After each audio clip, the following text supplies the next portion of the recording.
సున్నాకు ఏం విలువ ఉంది? మీరు ఏమీ లేదు అంటారు.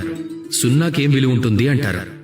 కానీ ఎప్పుడైనా ఇదే సున్నా ఏదైనా సంఖ్య పక్కన కలిసిపోతే, అలానే ఏదైనా అంకెతో కలిసిపోతే గనుక అప్పుడు దాని విలువనది ఎన్నో రెట్లు పెంచేస్తుంది.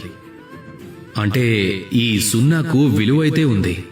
ఇక ఇదే విధంగా మన జీవితంలో కూడా కొందరు వ్యక్తులుంటారు. వాళ్ళని చూస్తే వీళ్లకు ఎలాంటి విలువ లేదనిపిస్తుంది. కానీ అదే వ్యక్తి వచ్చి ఎవరితోనైనా కలిసినప్పుడు వాళ్ల విలువలో వీళ్ళు వృద్ధి తీసుకుని వస్తారు.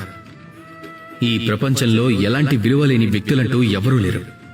ఒకవేళ ధనస్సు గురించి మాట్లాడితే దానికి కూడా ఒక దారం అవసరం అవుతుంది. అది ఒక నారలాగా పనిచేస్తుంది. ఆ నారే లేకుంటే ధనస్సు ఎందుకు పనికిరాదు. ఆ నారే లేకుంటే ధనస్సు అస్తిత్వమే అసంపూర్ణంగా ఉండిపోతుంది. ఈ ప్రపంచంలో ఏ వ్యక్తైనా ఎలాంటి వస్తువైనా అన్నింటికీ తమకంటూ ఒక విలువ ఉంది. వాటిని గౌరవించండి, ముందుకు సాగండి. అలాగే నాతో పాటు ప్రేమగా చెప్పండి, రాధా కృష్ణ.